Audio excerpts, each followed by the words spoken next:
அனைவருக்கும் வணக்கம். நாங்கள் தான் அவங்க பவி. இது வந்து பார்ட் 2 வீடியோ. பார்ட் 1 வீடியோவில் வந்து எங்களோட சேனல் வந்து ஹேக் ஆகிக்கன்னு சொல்லி போட்டிருந்தாங்க. அதுக்கு சில டீட்டெயில்ஸ் வந்து கதைச்சிருந்தோம். இந்த வீடியோ எண்டில் வந்து பார்ட் 2, பார்ட் 3, பார்ட் 4 வரைக்கும் போகும்னு சொல்லியிருந்தாங்க. இது பார்ட் 2 வீடியோ. அதுக்கப்புறம் என்ன நடந்தது, அதை எப்படி எடுத்தோம்னு சொல்லி இந்த வீடியோவில் சொல்ல போகிறோம். ஓகே, நீங்கள் ஸ்டார்ட் பண்ணுங்க. நான் ஸ்டார்ட் பண்ணுறேன். என்ன நடந்துச்சேன்னு சொல்லி.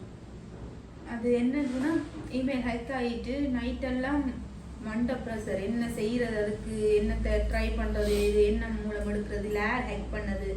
எங்களுக்கு ஹேக்கிங்ன்றதே எங்களை அந்த டைம் மைண்டில் வரே இல்லை. ஒருவேளை இவரோட ஃப்ரெண்டு ஒருத்தர் இருக்கான் வினோன்னு சொல்லி, அவன்கிட்ட இருந்திருக்கும். அவன் லொக்கின் பண்ணி தான் விளையாடுறானோ, இல்லைன்னா தம்பி விளையாடுறான். அப்படி செஞ்சுட்டேன் சொல்லுவான். அப்போ நான் நினைச்சேன் இந்த பாஸ்வேர்ட் தெரிஞ்சபடி தான் லொக்கின் பண்ண விட்டுருக்கு. ஸோ அதனால் வந்து இவன் செஞ்சிருப்பானோ அப்படின்னு சொல்லி அவன் நரிக்குணம் காட்டுவான். எடுத்தா எதுவுக்கு அப்படி ஹாஸ்பிட்டல்லே எதுவுக்கு அப்படி அப்படி இப்படின்னு சொல்லி ஒன்றா செய்ய. இப்போ எங்களுக்கு அந்த டைம் அவன் தான் விளையாடுறான். என்னன்னு சொன்னால் அவனுக்கும் இவர் இந்த தம்பிக்கும் தான் இமெயில் தெரியும். ஸோ அப்போ அதை வச்சு அவனுக்கும் எடுத்துக்கிட்டா, இல்லைக்கா நான் இல்லை என்னடா சொல்கிறேன் அப்படின்னு சொல்கிறேன். அப்புறம் அதுக்கப்புறம் தான் எங்களுக்கு உண்மையாகவே ஹேக் ஆகிட்டான்ற மாதிரி எனக்கு தோணுச்சு. எனக்கு என்ன பண்ணுறதுன்னு தெரியல, தலையெல்லாம் குறைக்குது. எனக்கு என்ன டக்குன்னு என்ன யோசிக்கன்னு தெரியல, யாரும் சந்தேகப்படுறேன்னு தெரியல, யாருக்கு ஃபோன் கொடுத்தேன். ஏன்னா கொடியங்கள்லாம் வந்து ஃபோன்லாம் யூஸ் பண்ணுவாங்க வீடியோஸ் எடுக்கிறக்கான்னு சொல்லி. ஸோ அவங்க எடுத்தாங்க. யார் உடனே சந்தேகப்பட்டு நீ தான் அந்த ஃபோனை தான்னு சொல்லி கேட்க முடியுமா, கஷ்டம். சரின்னு சொல்லிட்டு இப்படியே இருக்கிறோம். அடுத்த நாள் நாங்கள் சொப்பும் ஓப்பன் பண்ணல. நைட் ஃபுல்லா இருந்து இவர் போயிட்டே அங்க ஷாப்புக்கு. எனக்கும் அம்மாவுக்கும் மண்டை ப்ரெஷர். எனக்கோ பவி என்ன எடுத்தீங்க, அப்ப என்ன மாதிரி போயிட்டேன்னு சொல்லி அன்னைக்கு நைட் சொன்னானே அந்த கடை கேமரா ஆயிடுச்சு சொல்லி நானும் வண்ணாம்பள்ளிக்கு வந்துட்டேன்.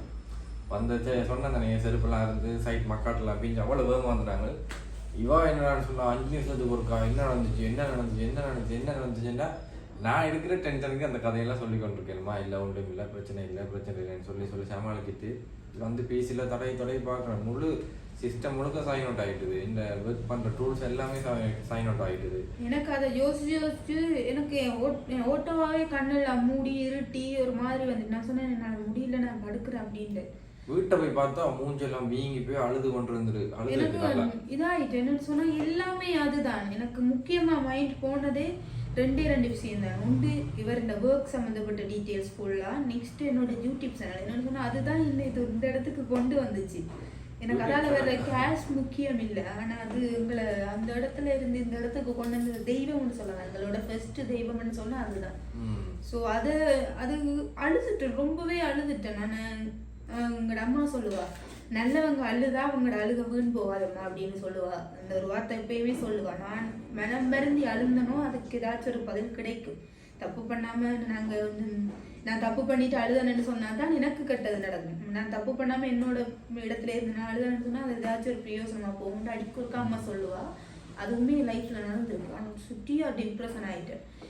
எனக்கு என்னோட பேங்க் அக்கௌண்ட் கூட போனது கூட எனக்கு அவ்வளோத்துக்கு இது இல்லை. யூடியூப்பால் வர்ற கேஷ் அவன் எடுத்துருவான்ன்றது கூட எனக்கு மைண்டில் இல்லை. நம்ம வைக்க சொன்னதாக்கா காசு அவன் எடுத்துட்டு வேணாலும் எனக்கு யூடியூப் ஐடியை திருப்பி தரட்டும், எனக்கு அது பிரச்சனை இல்லை, எனக்கு ஐடி வேணுன்ற அதே இல்லை. நான் யோசிச்சு பவியை கேட்டு போகிறேன். மூஞ்செல்லாம் வீங்கி நான் இருந்த பாட்டுக்கு எனக்கு கண்ணெல்லாம் இருட்டி போயிட்டேன். நான் படுக்க நான் முடியலன்ட்டு சடனாக ஒரு 4 மணி போல திடீர்னு முடிச்சு பார்த்தா பவி இருந்து நோண்டி கொண்டிருக்கு படுக்கையில்.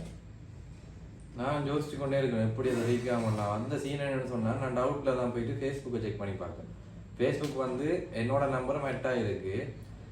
என்னோட பர்சனல் இமெயில் அட்ரஸ் தானே அதில் இருக்கும். ஸோ அதில் வந்து அதனோட வந்து ஃபேஸ்புக்காகவும் லொகின் பண்ணியிருக்கான். லொகின் பண்ணுற அந்த இது காட்டுமே இப்போ எந்தெந்த டிவைஸில் இருக்குன்னு சொல்லி. ஆனால் என்ன லொக் அவுட் பண்ண முடியாது, லொக் அவுட் பண்ண இயலாது. நான் சொன்னால் கனடாவில் நான் தான் அந்த எந்த நம்பரில் இருக்கிறபடியே உடனே அது லொக் அவுட் அடிக்க விடாது. கொஞ்ச நாள் யூஸ் பண்ணால் தான் லொக் அவுட் பண்ண விடும். பார்த்தா ஃபேஸ்புக்கில் வந்து ஒரு 5 நம்பர் ஆட் பண்ணியிருக்கு. புது number 5 number Sri Lankan number. Hack பண்ணது வந்து வெளி கண்ட்ரியில் இருக்கிற எவனோ இல்லை, ஸ்ரீலங்காவில் இருக்கிற ஒருத்தன் தான். இமெயில் நம்பர் மட்டும் கடைசியில் 24 இமெயிலில் ஃபோன் நம்பர் எது அது வேணாம், அதையே சொல்லுவேன் இதில். அப்போ என்ன பார்த்தீங்கன்னு சொன்னால் நான் சரி இப்போ இவங்களை எல்லாம் லொக் அவுட் அடிச்சு விடுவான்னு பார்த்தா லொக் அவுட் அடிக்க விடுதில்லை. லொக் அவுட் அடிக்கும்போது ஒரு கோட் ஒன்று வந்து வாட்ஸ்அப்புக்கு தானே போகும். அது முதல் வந்து எனக்கு தான் வந்தது. பிறகு பார்த்தா அவங்களோட நம்பருக்கு போகுது. எங்களில் வந்து ஒரு ஃபேஸ்புக் சேனல் இருக்குது, எங்களோட பர்சனல் ஃபேஸ்புக் இருக்குது, இன்ஸ்டாகிராம் இருக்குது. எல்லாமே ஃபேஸ்புக்கோட தான் கனெக்ட் ஆகிருக்கும். இன்ஸ்டாகிராமுக்கு தனி மெயில் போட்டிருக்காங்க ரீகவரி பண்ணுறதுக்கு. என்னோட ஃபேஸ்புக்கு தனி நம்பர், அப்படி எல்லாத்துக்கும் தனித்தனி நம்பர். ஆனால் நம்பர் எல்லாமே இருக்கு. அன்றைக்கு நைட்டே நான் அதெல்லாம் எடுத்துட்டேன். அவனுக்கு விளங்கி இருக்குது ஃபோன் ஷாப், அவன் எல்லாமே அவனுக்கு விளங்கி இருக்குது. நேரம் அடி எங்களை தெரிஞ்சவனுக்கு அவன் தெரிஞ்சவரா தானே என்னன்னு சொன்னா அவனுக்கு விளங்கி இருக்கு. அவன் ஃபோன் ஷாப் வச்சிருக்கிறான், அவனுக்கு எல்லாம் மண்டையும் இருக்குமென்று சொல்லி எல்லாத்துக்கும் ஒரு ஒரு இமெயில் ஒரு ஒரு நம்பர் கொடுத்து அவன் தெங்க அவன் நாங்கள் கேணுக்கு இருக்குன்னு நினைச்சா அவன் எங்களுக்கு மேலே ஆடுறான் அவன் சொல்லி ஆடிருந்தான். ஆனால் அவன் ஒரு பிள்ளை விட்டுட்டான், அதில் தான் எங்களுக்கே பிள்ளை விட்டுருக்கான் அவன். சரி, நாங்கள் ஃபஸ்ட்டு யோசிச்ச விஷயம் என்ன சொன்னால், அவங்க கேமுக்காகத்தான் என்னோட இமெயில் அட்ரஸ் எடுத்திருக்காங்க. நாங்கள் ஃப்ரீ ஃபயர் விளையாடுறதானே, சும்மா நார்மலாக அவ்வளோ பெரிய ஐடியை நான் டொப்பப்பே பண்ணுறதில்ல, சும்மா தான் விளையாடுறது. சரி, நான் யோசிச்சேன்னு இவங்க கேமுக்காக தான் எடுத்திருக்காங்க, ஃபேஸ்புக் அக்கௌண்ட்டை வந்து லொகின் பண்ணியிருக்கிறாங்க. சரி, ஒன்றுமே செய்ய மாட்டாங்கன்னு பார்த்தா அடுத்த நாளைக்கு இல்லை, அதுக்கு அடுத்து ஒரு 3 நாளைக்கு பிறகு யூடியூப் சேனலில் வந்து கேமிங் வீடியோஸ் அப்லோட் ஆகி கொண்டிருக்கு. தொடர்ச்சியாக ஒரு 6-7 வீடியோஸ் தொடர்ச்சியாக 4 நாளைக்கு பிறகு தொடர்ச்சியாக அப்லோட் ஆகி கொண்டே இருக்கு. அதுக்கு முதல்ல வந்து நிறைய சம்பவம் இருக்கு, அதை நான் சொல்கிறேன். சரின்னு சொல்லி அந்த ஃபோன் நம்பர் இருக்கு தானே, அந்த ஃபோன் க்ளோஸ் பண்ணி இந்த இதுக்கானையும் எனக்கு கடையெல்லாம் பூட்டிட்டேன். சரி, அந்த நம்பரை கால் பண்ணி பார்ப்போம், கால் பண்ணி கழிச்சு பார்ப்போம்னு சொன்னால் நைட் ஃபுல்லாக ஆஃப். ஒருக்கா ரிங் போகும் சடாண்டு ஆஃப், ஒருக்கா ரிங் போகும் சடாண்டு ஆஃப். விடிய அடித்து பார்த்தா ஒரு அம்மா ஒரு அர்த்தம் கழிச்சா சிங்களத்தில். எனக்கு பெருசாக அவ்வளோத்துக்கு சிங்களம் கதைப்பேன்னு அவ்வளோத்துக்கு தெரியாது. ஸோ அதில் வந்து என் ஃப்ரெண்டை வந்து கோலில் வந்து ஆட் பண்ணி விட்டேன். இப்படி பிரச்சனைன்னு சொல்லி இப்படி உங்களோட நம்பர் எல்லாம் ஃபேஸ்புக்கில் ஆட் ஆகிருக்கு, உங்களோட வாட்ஸ்அப்புக்கு தான் கோட் எல்லாம் வருது, நீங்கள் யார் எங்கே இருக்கிறீங்க, எதுக்காக இந்த வேலை செய்கிறீங்க, அப்படி போலீஸில் கம்ப்ளைண்ட் பண்ணியிருக்கலாமோ அப்படின்னு சொல்லி சும்மா விரட்டி பார்த்தேன்.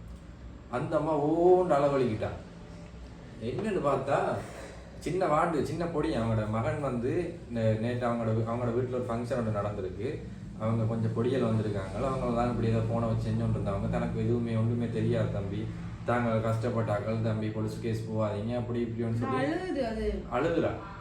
தம்பி சொன்ன வேணும் அக்கா என்னக்கா அப்படி அழுகுறான், என்ன செய்யறது. ஆனா என் மகன் வயலுக்கு போயிச்சோ, வயலுக்கு அவங்க அப்பாவோட போயிட்டு வந்தவனை அடிக்கிறேன், வந்தவனை கோல் பண்ண ப்ளீஸ் அவரோட வந்ததான். ஆனா அந்த சொல்லுவாங்க தானே, வயசுக்கு ஏற்ற சகவாசம் சில ஆக்களுக்கு இருக்காது. அவர்கிட்ட வயசுக்கு ஏற்ற ஆக்கள் வரையில அந்த வீட்டை வந்தது. அவருக்கு கொஞ்சம் வயசு கூடினாக்கள். அவரும் 3 பொம்பளை பிள்ளையா சொன்னது. ஆனா அந்த வேலையெல்லாம் செய்யறது ஒரு பொம்பளை பிள்ளைன்னு சொன்னா நீங்க நம்புவீங்களா? பொம்பளை பிள்ளைகள் செய்யற வேலை அவ்வளவு இந்த கேம்ல ஒரு பைத்தியங்கள் செய்யற வேலை நான் சொல்றேன் மிச்சம் எல்லாம். ஆனா நீங்க யோசிப்பீங்க நாங்க பொய்யா உருட்டி கொண்டு தெரியுறோம். அதான் நேற்று போட்ட போஸ்ட்லயோ கவர்னர் உங்களுடைய ஹேக் பண்ற லோகின் எங்கட ஹேக் பண்ணுவாங்க அப்படி இருந்தாக்கெல்லாம் நாங்களும் எவனாலையும் ஹேக் பண்ண முடியாது இருந்தாக்கெல்லாம் நாங்களும் எங்களுக்குமே நடந்தது. இல்லாட்டி அவசியம் இல்லை எங்களோட இமெயில் ஹேக் அங்க யூடியூப் ஐடி ஹேக்கா போயிட்டோம்னு சொல்லி நாங்க வீடியோ போடுறதுக்கு சகல ஆதாரமுமே நாங்க போடுறோம். இந்த நம்பர்ல வந்துச்சு எல்லாமே நாங்க கடைசி நம்பரோட நாங்க உங்களுக்கு டீடைல்ஸ் போடுறோம். அவங்க கழிச்ச கோல் ரெக்கார்ட்ஸ் எல்லாமே இருக்கு. அதெல்லாம் இதுல போட்டோம்னு சொன்னா தேவையில்லாத பிரச்சனைகள் அவைகளுக்கு வரும். எங்களுக்கு ஒரு பிரச்சனையும் இல்லை, அவைகளுக்கு வரும். அப்படி நீங்கள் ப்ரூவ் பண்ணி தான் காட்டணும்னு சொன்னால் நாங்கள் போடுவோம், அது பிரச்சனை இல்லை. சரின்னு சொல்லி கதைச்சு ஒன்று இருக்கிறோம். அப்போ என்னோட இமெயில் அட்ரஸை வந்து நான் ப்ரொவைட் பண்ணி பார்த்தேன். நான் ஆல்ரெடி கொடுத்த பாஸ்வேர்டை கொடுக்கும்போது இது வந்து பாஸ்வேர்ட் சேஞ்ச் பண்ணியிருக்கேன்னு சொல்லி வந்துச்சு. சரி, பேக்கப் அந்த வெரிஃபிகேஷன் கோட் வந்து ஒரு நம்பருக்கு போகுமே, அந்த நம்பர் வந்து லாஸ்ட் வந்து 24 முடியுது. அப்போ நான் அந்த அம்மாட்ட கேட்டேன், இப்படி 24 முடியிற நம்பர் உங்களோட செட்டில் உங்களோட ஏரியாவில் யார் இருக்குன்னு கேட்க, தம்பி எனக்கு தெரியாது தம்பி, நேற்று வந்த பொடியங்களும் பொம்பளை பிள்ளைங்க வந்து நின்றதுன்னா அவங்களோட வீட்டுக்கு நேராக போயிட்டு பார்க்குறேன். போயிட்டு ஒரு 1/2 மணி நேரத்தில் திருப்ப கோல் வருது. தம்பி 24 நம்பர் இஞ்சி தான் இருக்கு. எனக்கு ஒரு சந்தோஷம் கொண்டு வந்துட்டு அப்பாடா இல்ல 24ல யாருமே நம்பர் இல்ல. அதுக்குள்ள அவாவ பிடிச்சது நாங்க முதல் ஒரு நம்பர்ல இருந்து கால் பண்ணாங்க. ஒரு இமெயில் என்ன ஃபேஸ்புக்ல இருந்தா 131ல முடியும் கால் பண்ணிட்டு பிறகு அவ வேற ஒரு நம்பர்ல இருந்து உங்களுக்கு தான் கால் பண்ணினவா. கால் பண்ணிட்டு உடனே சொன்னாங்க நாங்க 131 உங்க நம்பர் தானே. இல்லையேன்னுட்ட உடனே இல்லையே 131 நம்பர்ல எதுதான் கால் பண்ணிருந்தேன் இந்த நம்பர்ண்ட. உடனே அவருக்கு அவ பொய் சொல்ற பயத்துல, நான் என்ன வயசு போனாலும் பொய் சொல்ற பயத்துல இல்ல இந்த நம்பர்லயே இந்த பேரு கோமதி பேசிச்சு என்ன பண்ணிக்கிங்க எனக்கு வர சிங்கிறது கிறுக்கா. அப்பதான் நீ கொஞ்சம் எனக்கு அவ்வளோ கஷ்டப்பட்டு செஞ்ச இமெயில் அட்ரஸ், அவ்வளோ பர்சனல் இமெயில் அட்ரஸ் சிம்பிளா இருக்கும் சின்ன பண்ணி ஹேக் பண்ணிட்டு சும்மா இருக்கிறேன்னு பார்த்தா இப்படி கோவம் வரும். ஆனால் அந்த பொடியை ஹைக் பண்ணல, அதுக்கு பின்னுக்கு வேறு யார் இருக்கிறாங்கன்னு மட்டும் எங்களுக்கு விளங்கிட்டுது. சரின்னு சொல்லி அந்த 24 நம்பர் இருக்கிற அந்த நம்பருக்கு கோல் அடிச்சு கோல் பண்ண ஆன்சர் பண்ணா பொம்பளை புள்ள, சிங்களம், எல்லாம் சிங்களம் தான், சரியா சிங்கள புள்ள. இப்படி நான் சொன்னேன், இப்படி உங்களோட நம்பர் அட்டா இருக்கு. அவ சொல்றா தன் தம்பி தான் இந்த தம்பி போன் எல்லாம் யூஸ் பண்றா, எல்லாரும் தங்களோட பிள்ளைகள் தங்க தம்பி தான் யூஸ் பண்றாங்க. இவ்வளவுக்குமே ஒரு பிரச்சனை என்னன்னு சொன்னா, அவ தன்னோட மகன் வயலுக்கு போயிட்டோன்னு சொன்னது, மற்றவ என்னோட தம்பி கிளாஸுக்கு போயிட்டோன்னு சொன்னது. இவர் 2 பேருமே எங்களோட கதைக்கவே இல்லை, அவங்க 2 பேருமே வரவே இல்லை. அப்பயும் எங்களுக்கு விளங்கிட்டு ஃபுல் அண்ட் ஃபுல் இவங்க தான் நாட்கள் என்ற மாதிரி எங்களுக்கு விளங்கிட்டு சரின்னு சொல்லி இப்படியே கோல் நான் சொல்கிறேன், நான் வீடியோ கால் பண்ணுறேன், உங்களோட ஃபோனுக்கு கோட் வரும்னு சொல்ல நாங்கள் கோட் இங்கேருந்து சென்ட் பண்ணுறோம். நாங்கள் ஆல்ரெடி நிறைய இதெல்லாம் ட்ரை பண்ணதால கொஞ்சம் மனத்தியானம் கழிச்சு தான் கோட் வரும் அப்படின்னு சொல்லி வந்துட்டு சரின்னு சொல்லிட்டு கோல் கட்ட பண்ணிட்டு நாங்கள் சொன்னோம். சரியாக 2 மணி நேரம் நாங்கள் திருப்ப அடிப்போம். வீடியோ கால் நீங்கள் உங்களோட மொத்த கடை தேவையில்லை, உங்களோட ஸ்க்ரீன் ஷேர் பண்ணுங்கள், நாங்கள் வந்து உங்களோட ஃபோனுக்கு கோட் வருதான்னு பார்க்க போகிறோம்னு சொல்லி 1 மணி நேரம் 2 மணி நேரம் கழிச்சு எடுத்து பார்த்தா ப்ளாக். அதோட வீடியோ கால் அடிச்சினா உண்மையை சொல்ல போனா வீடியோ கால் அடிச்சு அவங்கள ஃபேஸ் காட்டாம ஸ்கிரீன் ஷேர் பண்ண வேணும். ஸ்கிரீன் ஷேர் பண்ணல அந்த கேர்ளோட போட்டோ அப்படியே இருந்தது. அப்ப நாங்க வீட்டுல அம்மாவுக்கு சொன்னது, நாங்க இப்படி போட்டோவை போட்டு எல்லாம் கதை பண்ண மாட்டோம். எங்க அம்மா சொன்ன ஒரு வார்த்தை, வேணாம் பொம்பளை பிள்ளைகள் வேணாம், அவேதான் கெட்ட செய்யணும்னா நாங்களும் அதை செய்யக்கூடாது. எனக்கு ஒரு கொஞ்சம் நிமிஷமாகவும் உன்னோட போட்டோ இதுல போடுறதுக்கு என்னட்ட ஆதாரம் இருக்குது, நான் மிச்ச ஆதாரம் போடுவேன், உன்னை நான் போட மாட்டேன்னு சொன்னா, நானும் ஒரு பொம்பளை பிள்ளை, உன்னை மாதிரி கெட்ட புத்தியில இல்லை, ஒரு ஆம்பளை பிள்ளை தான் இது செய்யறான்னு வச்சுக்கொண்டாலும் நீங்கெல்லாம் பொம்பளை எல்லாம் நெடி ஏன் இப்படி துணைக்கு போறீங்க? வெக்கமா இல்லையா? இல்லாட்டி பெத்தாங்களா பேண்டாங்களா? அவங்க அசிங்கமா எனக்கு வந்துட்டு உண்மையை சொல்ல படம் தான், படத்துல பாக்குறமே பொம்பளை பிள்ளைங்க. நான் வந்து படத்தை பாக்குற மாதிரியே இருக்கு, நான் ஏதோ வந்து டைரக்ட் பண்ற மாதிரி, நான் ஏதோ நடிக்கிற மாதிரி, நான் ஏதோ நடிக்க பாக்குறேன். கனவா கனவா கனவாண்டு இல்ல, ஒருத்தி தான் பொம்பளைன்னா லைனுக்கு வர்றது எல்லாமே பொம்பளை என்று சொல்லி அந்த நம்பர் பிளாக் பண்ணிட்டு 24 நம்பர் பிளாக் பண்ணிட்டு, சரி இன்னொரு நம்பர் 087 முடிக்குது. அப்ப நான் சொன்னேன், வினோ அப்படிங்கிற ஒரு நம்பர் என்ன பிளாக் பண்ணிருக்கு, நம்பரோட அனுப்புறேன், கோல் பண்ணிப்பார்.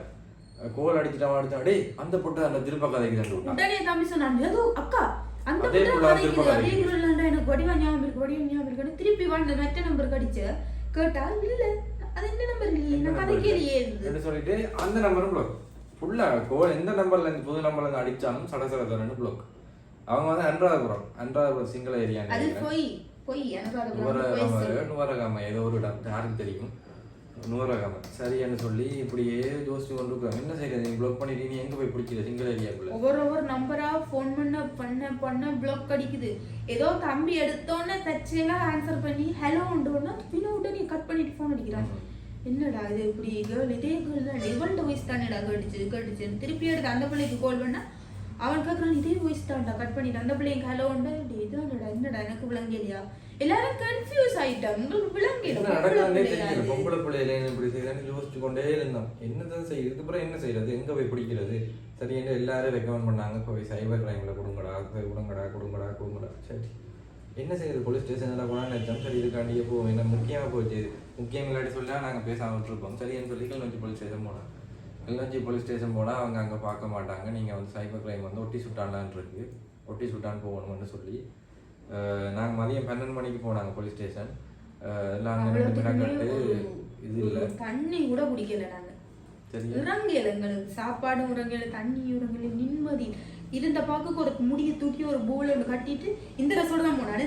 இதே ட்ரெஸ்ஸோட அந்த எனக்கு ஃபீவர், நான் அதை யோசிச்சு எப்படி ஃபீவர் என்ன என்னால வெளியிலேயே போகல, அவ்வளோத்துக்கு குளிர் ஸ்வீட்டரும் கொண்டு போயில. சரி எந்த ஆட்டோவில் வந்து சரி ஒட்டி சுட்டாங்க கடை அந்த வலிக்கிட்டான் திரும்ப வேணா போய் அன்றைக்கு கம்ப்ளைண்ட் பண்ண தானே சீக்கிரம் அடுத்துருவாங்க என்ற பயத்திலேயே போனோம். பெரிய சம்பவம் கம்ப்ளைண்ட் பண்ணுவோம்னு சொல்லி நான் பிறகு இல்லை கம்ப்ளைண்ட் பண்ணாங்க பிள்ளை சிறுவர்களுக்கு போட்டுருவாங்க அப்படி இப்படின்னு சொல்லிட்டு வச்சுட்டு நாங்கள் சொன்னோம் இல்லை வினோபுரம் கடைசியாக சொன்னோம் கம்ப்ளைண்ட் பண்ண போகிறோம் ஓகேன்னு சொல்லி கம்ப்ளைண்ட் பண்ண. அதுக்கப்புறம் ஆன்சர்லாம் இருந்தது. இங்கேருந்து போகிற மொட்டி சுத்த சரியா ஒட்டி சுத்தான் போகிறோம். சம்பவம் என்ன சம்பவம்ன்றா, இங்கேருந்து மாங்குளம் தாண்டி மாங்குளம் அந்த பெண்டால தானே போகிறது, மாங்குளத்துக்கு உள்ளால போக ஜானக்கடன்னு சொல்லுவாங்க, அந்த ரோட்டுக்குள்ள வந்து ஆட்டோ டயர் வெடிச்சிச்சு. எப்படி அந்த நாள் புழுக்க சதி ஏதோ பைத்தியம் பிடிச்ச பரதேசி மாதிரி தான் தெரிஞ்ச வண்டை ஃபுல்லா. உண்மைதான். இமெயில் போகுது, அது போகுது, இது போகுது. எனக்கு ஆட்டோ டயர் வடிச்சிட்டு ரோட்ல ஒருத்தரும் இல்ல. கடவுளேன்னு பார்த்தா அந்த ரோட்டால ஒரு அண்ணா வந்த பைக்ல வெட்டிச்சு கரைக்கு இப்படி போறனால பிரட்டையில கரைக்கு போனா எங்களை ஆடு மேய்ச்சி கொண்டு ரெண்டு அண்ணா ஒரு அண்ணா ஆடு மேய்ச்சவரோட வந்து பைக்ல நேரா வந்து நின்று எங்களை வெடிச்சோன்னா நின்று கழிச்சு கொண்டு சரி நான் கூப்பிட்டாங்க இப்படி என்ன ஆட்டோ சில்லு வடிச்சிட்டு இப்படி வாங்கறதுக்கு போய் தெரியல.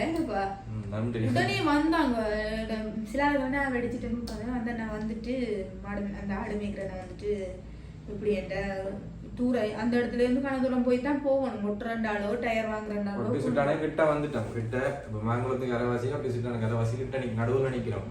அந்த நான் வந்து சொன்னது அங்கே பக்கத்துல வீடு பைக்கை கொண்டு போங்க 2 பேரும் ஹெல்மெட் இருந்தாலும் போயிட்டு நீங்க சில்லை மாத்திட்டு கொண்டு வாங்க சரின்னு சொல்லி பைக்கை தந்து விட்டேன். சரி அதுலேயே ஃபுல்லாக நான் ஹெல்ப் பண்ணி கலட்டிட்டு மாங்குளத்துக்கு போனா மாங்குளத்துல டயர் இல்லை. இவளுகள் பிளான் பண்ணி தங்களோட வியூவர்ஸுக்காண்டி தங்களுக்கு காசு வரணுன்றதுக்காண்டி புலம்புறாங்க. புலம்புறன்னு சொன்னா இப்படி மண்ட ப்ரெஷரா இருந்து நாங்க புலம்ப வேண்டிய அவசியம் இல்லை. நாங்களே யோசிக்கிறோம் எல்லாம் கையுக்கு கிடைக்கணும் படம் பார்த்த மாதிரியே இருக்குதா என்ற மாதிரி எங்களோட மைண்ட் செட் போயிருச்சு. மாங்குளத்துல டயர் இல்லை. சரி மாங்குளத்துல டயர் இல்லை சொல்லி ஒரு டயர் கடை நாட்ட போவா சொன்னேன். இப்படி அங்கால போங்க அங்கால ஒரு கடை இருக்கு அதுல போய் வாங்கிட்டு வாங்கினா அங்கேயும் இல்லை. சரி தம்பி கொண்டு வாங்க பழைய டயர் ஒன்று இருக்கு மாற்றி தரேன் இங்கே இந்த ஒட்டி சுட்டா வரைக்கும் பூ காணுமா இருக்கும் அங்கே போயிட்டு நீங்கள் அங்கே மாற்றுங்க அங்கே இருக்கணும்னு சொல்லி சரி சரியா இதையும் கேளுங்க டயரை தூக்கி வச்சோன்னு வலிக்கிட்டேன். இங்கே வாங்கலாம் தாண்டி கிட்ட போகிறேன் கிட்ட போக பைக்கில் பெட்ரோல் இல்லை. எப்படி இருக்கணும் ஜோசி அன்றைய நாள் ஃபுல்லாக நான் எவ்வளோ பாடுபட்டுருக்கணும்னு யோசிச்சு பாருங்க. எனக்கு ஃபீவர் ஐயோ ஆனா நீங்களாம் யோசிப்பீங்க இதெல்லாம் பொய் சொல்லுதுன்னு சொல்லி. ஆனா அவ்வளவு உண்மை நான் பொய் சொல்ல வேண்டிய தேவையே இல்லை. இல்லாத அளவு என்கிட்ட இருக்கு நான் பொய் சொல்ல வேண்டிய தேவையே இல்லை. உங்களுக்கு ப்ரூவ் பண்ணணும்னு சொல்லி இல்ல நீ ப்ரூவே பண்ணி காட்டு ஒரு வீடியோ சின்ன பாட்டாச்சு நீ போடு ப்ரூவ் பண்ணா நான் போடுவேன் பிரச்சனை இல்லை. சரி என்ன ஒரு அண்ணா வந்து அவர்கிட்ட கொஞ்சம் பெட்ரோல் வாங்கிட்டு அந்த அது அதே மாதிரி ஒரு தெய்வமாய் ஒரு அண்ணா வந்து பிரச்சனையும் வருது தெய்வங்களும் வருது. என்னடா நிறைய பைக் போகுது பெரிய பைக் R15 போகுது MT போகுது நிறைய போகுது ஒன்றும் நீண்ட பாடுதில்லை. ஒரு அண்ணா மட்டும் வந்து நின்றுட்டு என்னனுக்கு அப்படிதான் பிரச்சனை அப்படின்ட்டு எங்கேயாச்சும் போத்தல் தேடி எடுங்கண்டு வா தெய்வமே என்ற மாதிரி போயிட்டு இப்போ போத்தல் தேடி எடுத்து பெட்ரோல் தந்துட்டு போனேன். அப்போ அவருக்கு கடவுள் மாதிரி தான் தெரிஞ்சு என்ன சொல்கிறோம் அந்த டைம் நிறைய பேர் போகிறாங்க வா பஸ்ஸில் போகிறாங்க. இப்போ இது பின்னுக்கு டிப்பர் மாதிரி பெட்டி மாதிரி இருக்கும் பின்னுக்கு இருக்கு சாமான ஏற்றிட்டு போகலாம் பட்டா அதில் கூட அவன் வச்சிருந்தா நெருப்பாட்டி அந்த பைக் அதில் ஏற்றிட்டு எங்களை கூட்டிகிட்டு போயிருக்கலாம். அவனும் போவோம் பைக்காக போட்டு வேறு நின்று தந்துட்டு திருப்பி ஸ்டார்டிங் திருப்பி போகிறோம் போய் அதில் போய் சில்லை மாற்றிட்டு ஒட்டி சுட்டாமல் வலிக்கிறோம். சரி ஒட்டி சுட்டாமல் வலிக்கிட்டு போய் அதில் போய் டயர் இல்லாமல் வேண்டி மாற்றிட்டு போலீஸ் ஸ்டேஷனுக்கு போக 7 மணி இங்கேருந்து 12 மணிக்கு வலிக்கிட்டாங்க. அதுக்குள்ளே எவ்வளோ பிரச்சனை 7 மணி அங்கே போவேன் திருப்ப வரணும் ஜான காட்டுக்கலால தெரியாதவங்களுக்கு போக மட்டும் ஞானக்காடு இருந்து அங்க போலீஸ்கார வரதான் என்னன்னு போக போறீங்க ஞானக்காடு பார்த்து இந்த டைம் வந்தீங்க மார்னிங்கே வந்திருக்கலாம் தானே இதுல ஜானை எடுத்துறீங்களா. சரி நான் இருந்து நடுங்க கிடந்து என்னடா அந்த அண்ணாவும் வேலை ஸோ அண்ணாவையும் கூட்டிட்டு வரையில அது எல்லாருமே வேலை நானும் பர்வீன் தான் போகணும் இல்லாட்டி போகாட்டி ஒரு நாள் மிஸ் பண்ணாலும் அவங்களே வந்த உடனே கம்ப்ளைண்ட் பண்ணல அப்படின்ற மாதிரி போயிருமாட்டி இருந்தா அங்க எங்களை இன்டர்வியூ அந்த என்னது எங்களை விசாரிக்கிற அந்த சார் இல்லை இருக்க சொல்லியாச்சு இருக்கிறோம் இருந்தா இருக்கிறோம் அங்கால ஜெயிலுக்குள்ள எல்லாம் பொடியல் செலிபிரிட்டி ஒன்றுமே மண்டையில ஏறுது இல்ல அப்படியோ இப்படியோன்னு சொல்லி அதுல என்ன சரி நான் முடிய சுருட்டி இப்படி இதுல கிளிப்பை போட்டு நான் குத்திட்டு போயிட்டேன். அவங்க சொல்லி நான் செலிபிரிட்டியை காங்க முடிய காணே எனக்கு ஜெயிலுக்கு பூந்து குத்துவோம்னு நினைச்சா அவங்க சிரிக்கிறாங்க. நான் பிறகு அப்படித்தான் போனேன் கோலம் அது பேருங்க அவங்க யாராச்சும் இருந்தா அதை பார்த்தா அந்த வீடியோ பார்த்துட்டு அவங்களெல்லாம் கமெண்ட் பண்ணுங்க போயாச்சும் நான் பித்தளை வச்சு அவ்வளோத்துக்கு ஏறாது பொட்டு இல்லை பவுடர் பூசையில தூக்கி ஒரு கிளிப் அவ்வளோதான் ஏறி குந்தினதான் போனேன். அங்கே போய் அவங்க டீட்டெயில்ஸ் எல்லாம் கேட்டாங்க தாங்க பிடிச்சி ஒரு அடுத்து தருவோம் 2 நாள் எடுத்து தருவோம்ட்டாங்க. 2 நாள் வெயிட் பண்ணி பார்த்தோம். அங்க இருந்து போலீஸ் சார் நம்பர்ல கால் பண்ண பிளாக் பண்ணிட்டாங்க. முதல் சார் கால் பண்ணி கதைக்க சொன்னாதான் இல்லை சார் நாங்க செய்யல அது தம்பி தான் மகன் தான் செய்தது மாறி செய்தது மற்றவர்களுக்கு இல்லை நம்ம தம்பி தான் செய்தது மாதிரி செய்துட்டு நாங்கள் செய்யலை டைவர் சொன்னோம் விசாரிப்போம் இப்போ கால் பண்ணுவோம் வைங்கன்னு சொல்லி திருப்பி எடுக்க பிளாக் பண்ணிட்டு போலீஸ் சார் நம்பர்லயும் எடுக்க பிளாக். என்ன ஒரு தைரியம் யோசிச்சு பாருங்க. பொம்பளை பிள்ளைகளுக்கு இருக்கிற தைரியத்தை பாருங்க. செய்யறதுக்கு எவ்வளவு இல்லை அதுக்குள்ள வந்து தைரியமா பிளாக் பண்ணிடும். வீடியோ கால்ல கதைச்சு ஸ்கிரீன் ஷேர் பண்ணப்பட்டு சின்னப்பட்ட ஒரு வாண்டு நீ வீடியோ பார்த்தேன்னா நான் சொல்றேன் எனக்கு இன்னொரு ஆதாரம் இருக்கு. நீ கருப்பு கலர் வாட்ச், நீல colour top, black colour jeans எனக்கு வடிவா இருக்குது. எனக்கு கொஞ்ச நேரம் ஆகாது போடுறதுக்கு. நானும் ஒரு பொம்பளை பிள்ளை அந்த அம்மா வளர்ப்புக்காண்டி நாங்க போடாம இருக்கிறோம். இல்லைன்னா நீ அசிங்கப்படுவேன். யார் சம்மந்தம் நீயே செய்யலேன்னு உன்னை வச்சு யூஸ் பண்ணியிருக்காங்கன்னு சொன்னாலும் நீ ஏன் துணை போனி? அதான் சரி சொல்லுங்க. நாங்கள் எடுக்கிறது போது சரி சொல்லியிருக்கலாமே. சரி அப்போ 2 நாள் வெயிட் பண்ணி பார்த்தோம். 2 நாள் எந்த இதுவும் இல்லை செய்யலான்னு சொல்லி இதாக்கிட்டாங்கன்னு சொன்னா அவங்களும் நான் செஞ்சு பார்த்தா தான் அந்த சார் மாதிரி செஞ்சு பார்த்தாங்க. சரி சரியே வரையில நான் ஒரு கட்டத்துல பேசாம விட்டுருவோமோ அப்படின்னு நான் சொல்லிட்டேன். எனக்கு மண்டை எல்லாம் இதாயிட்டு எனக்கு திருப்பி சம்பாதிக்க முடியும். அவ்வளவு பேரு எனக்கு என்னோட வீடியோ போட்டு நான் திருப்பி சம்பாதிக்க முடியும். ஆனா ஒரே ஒரு விஷயம் தான் நாங்கள் அதில் வச்சு நிப்பாட்டி வச்சிருந்தேன். என்னன்னு சொன்னா அது எங்களை கொண்டு வந்த ஒரு தெய்வம். அது நாங்கள் கஷ்டப்பட்டது இன்னொரு கையும் வாரி கொடுத்துட்டு போவான் அப்படின்னு ஒரு யோசனையில யூடியூப்ல திருப்பத்து இதை எப்படி இந்த மண்டல வருவீனம் என்னடா யூடியூப் ஐடி காசு வருதுன்றதுக்காண்டி அதை வேணும் உங்களுக்கு எல்லாம் புரியாதடா. நாங்கெல்லாம் கஷ்டப்பட்டு இருக்கும்போது சொந்தக்காரனோ யாருமோ எவனுமோ வரையில எங்களை தூக்கி விடுறதுக்கு இப்ப இந்த தேவையில்லாம் கமெண்ட் அடிக்கிறவங்களுக்கு அதுதான் தொழில். டேட்டா போட்டுட்டு இப்படியே சுத்தி சுத்தி பாக்குறது. எங்கேயாச்சும் டிக்டாக்ல எவனையாச்சும் போட்டு நீ ஒழுங்கா இருந்திருந்தோம் ஒழுங்கு இல்லாட்டி உன்னோட இருந்திருக்கும். அப்படித்தான் ஏன்டா வயிறு எரியுது இப்படி சாவுங்கடா செத்துருங்க வேலைக்கு என்னன்னு எனக்கு புரியல. நான் நினைக்கிறேன் அவா வீட்டுல அதுகள் கஷ்டப்பட்டு உழைக்கிற காசை கொண்டு டேட்டா போட்டுட்டு அடுத்த வீட்டு பொம்பளை என்ன செய்யுது, அடுத்த வீட்டு பொம்பளை இவனோட ஓடி போச்சு, அடுத்த வீட்டு பொம்பளை எப்படி இருக்குது. என்னோட வீடியோ டிக்டாக் வீடியோல இந்த வீடியோ கமெண்ட்ல போய் பார்த்தா மேல சர்ச் பண்ணது காட்டும் பவிஜது எக்ஸ் பாய் ஃப்ரெண்ட், பவிஜது பவிட பாய் ஃப்ரெண்ட், பவிட நியூஸ், பவி கஞ்சா கேஸ். என்ன வருத்தமா உனக்கு? வருத்தமா? நான் குத்துக்கல்லாட்டு தானே நான் இருக்கிறேன். குத்துக்கல ஒரு பொம்பளை போல ஒழுங்கா இருந்தா அவள் ஒழுங்கானவே இல்லை. அவளுக்காச்சும் தப்பு செஞ்சுதான் ஒழுங்கா இருக்கிறாள், மறைச்சு கொண்டு இருக்காள்ன்றதுக்காண்டி தேடுறது ஏதாச்சும் ஒன்று கிடைக்குதான்னு காய்ச்சல பிறந்தவங்க. எனக்கு அவ்வளோ எரிச்சல் வந்துச்சு. எனக்கு அந்த வீடியோ கமெண்ட போய் பார்க்க சர்ச் அப்படி என்னதான் அப்படியே காட்டும். எனக்கு நிறைய பேர் எங்களை எப்படி சர்ச் பண்ணாங்கன்னு சொல்லி எங்களை வீடியோக்கு மேலாலே காட்டும். அம்மா என்ன சர்ச் பண்ணி ஒரு பொம்பளை பிள்ளை சோசியல் மீடியால இருந்தாலே இப்ப இந்த வேர்ல்டு எல்லாம் தப்பு. சரியா? ஹஸ்பண்டோட இருந்துட்டு தனியா வீடியோ போட்டா தப்பு. ஹஸ்பண்டோட இருந்துட்டு வேற யாரும் பாய்ஸ் கமெண்ட் பண்ணினா அக்கான்னு கமெண்ட் பண்ணா ரிப்ளை பண்ணினா தப்பு. எல்லாத்துக்குமே தப்புன்னா பொம்பளை பிள்ளைய பிறந்ததே தப்பாடா? உங்களை பெத்ததும் அம்மா தானே, அப்ப அவள் தப்பா உன்னை பெத்ததுக்கு? இவங்களுக்கு அதுதானே தொழில். டேட்டா போட்டோமா ஒரு படி 4-5 படியில் உட்கார்ந்து இருப்பாங்க. டேட்டா போட்டுட்டு இப்படி பார்த்து கமெண்ட் அடிக்கலாம் வேலை. இவங்களோட கதைக்கு பாரு அரவாசி கமெண்ட்லாம் நான் பிளாக் அடிச்சு விட்டுறேன். நீ உனக்கு ரிப்ளை பண்ணதான் நீ நோன்றது. உங்களை கஞ்சா கேஸ்ல பார்த்தோம், உங்களை அங்க பார்த்தோம், இங்க பார்த்தோம், இது ரிப்ளை போடுங்க, ஃபில்டர் இல்லாம வீடியோ போடுங்க. என்ன ஃபில்டர் இல்லாம பார்த்து நீ எனக்கு கல்யாணம் கட்டப்பறியா? நான் ஏற்கனவே கட்டிட்டேன். என் புருஷனுக்கு ஃபில்டரா இருக்கணும் இல்லையோ அவன் பார்த்து கொள்வான். உனக்கு என்னத்துக்கு தான் இந்த இதுக்குன்னு உனக்கு என்ன வருது? இல்லாட்டி க்ரீம் வாங்கி தர போறியா? எதுவுமா உங்க வீட்டுல பொம்பளை பிள்ளைகளும் எல்லாம் இந்த உலகத்துல யாருமே க்ரீம் பூசையில, யாருமே ஃபில்டர் இல்லாம யூஸ் பண்ணல. எல்லாமே அதுக்கு தான் இருக்குது. அதை யூஸ் பண்றோம். அது என்னோட இது. இங்கே அதை என்ன உங்களுக்கு வலிக்குது? எனக்கு அதுதான் இது வரைக்கும் கேள்வி. நான் எப்படியோ இருக்கேன், நான் கட்டவளாவே இருக்கேன். உனக்கு என்ன வலிக்குது? ஏன் வலிக்குது உனக்கு? சொரிஞ்சு விட்டு கூத்து பாக்குறதா நீங்க தொழில். சரி, அந்த வீடியோ போஸ்ட் பண்ண Facebookல கமெண்ட், TikTokல கமெண்ட் உண்டு. நீ பெரிய ஆள உண்டிய தூக்குறதுக்கு நான் பெரிய ஆளா இருந்ததால என்னைய தூக்கி இருக்கான்னு அவன் என்னைய தூக்குறான். அதுதான் நல்லா கேட்டுருண்டா.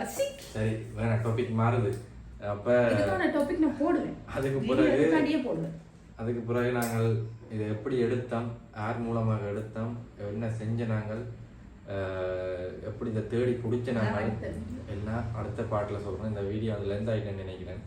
அப்போ இந்த இதுக்குள்ளே நடந்த இவ்வளோ பிரச்சனைன்னு நாங்கள் இப்போ சொல்லிட்டோம். அடுத்த கட்டம் வந்து நாளைக்கு அடுத்த வீடியோவில் போடுறோம். இதை எப்படி ரிகவர் பண்ணோம், எப்படியெல்லாம் செஞ்சோம்னு சொல்லி அடுத்த வீடியோவில் போடுறோம். திருப்பவும் சொல்கிறேன், மெயிலாக பர்சனலாக வச்சுக்கொள்ளுங்க. அதை மட்டும் தான் திருப்ப சொல்லிடும். வேறுக்குமே நீங்கள் ஐஃபோன் வச்சிருந்தாலும் யாருமே வீடியோ எடுக்க கேட்டாலோ இல்லாட்டி ஃபோட்டோ எடுக்க கேட்டாலும் இல்லைன்னா டிக்டாக் செய்யணும்னா டிக்டாக் எடித்தா அப்படி பார்க்கணும்னாலும் தயவு செஞ்சு கொடுக்காதீங்க. பக்கத்துலேயே நில்லுங்க, அப்படி கொடுத்தாலும் பக்கத்துலேயே நில்லுங்க. ஃப்ரெண்ட் கூட யாராக இருந்தாலும் பக்கத்துலேயே நில்லுங்க. அவங்க ஃபோனெல்லாம் இங்கே இருக்கு, அது வந்தால் கொண்டு போயிடுவாங்க அங்கே. அப்போ நாங்கள் போய் கேட்கல மாட்டேன் நீ அடுத்த நீன்னு சொல்லி நம்பிடாதே. சொன்னா அவனுக்கும் ஒரு மாதிரி இருக்கும், எனக்கும் ஒரு மாதிரி. நாங்கள் கேட்குறதுங்கிற பயத்தில் ஒருவேளை இவன் வச்சிருந்து இவன்ட மூலம் யார் எடுத்திருப்பாங்களோன்ற தோட்டல நாங்கள் கேட்குறது. ஆனால் அவங்க நினைக்கிறது நாங்கள் எடுத்துட்டோம் வந்து இவங்க நினைக்கிறாங்கன்னு கேட்குறது. அதனால நீங்க யாருக்குமே கொடுக்காதீங்க. கொடுத்தீங்கன்னா நில்லுங்க. நான் அப்புறம் கல்லஞ்சக்காரின்னு சொல்லாங்க, கொடுக்காதீங்க. மெயினான ஒன்று வச்சிருக்கிறேன்னா அதுக்கான புரிம்பா ஏதாச்சும் வைங்க. இப்போ ஒன்றுமே அவனால செய்யலாது. நான் அதுக்காண்டி காசு போட்டு புது ஃபோன் வாங்கிட்டேன். நான் என்ன மாடல்னு சொல்ல மாட்டேன், அதுக்கான புடுங்க முடியாது. எந்த லிங்க் வந்தாலும் இனி அதை தொடவே மாட்டேன். தொடவே அது மட்டும் ஒரே ஒரு ஃபோன்ல மட்டும்தான். இனி வாய்ப்பே இல்லை. இனி நான் எவ்வளவுக்கு சேஃபாக இருக்கணுமோ அவ்வளோத்துக்கு இருப்பேன். சரி, ஓகே, அடுத்த வீடியோவில் சந்திப்போம். அடுத்த வீடியோவில் மிச்ச விஷயங்களை சொல்கிறோம். ஓகே, பாய், வணக்கம்.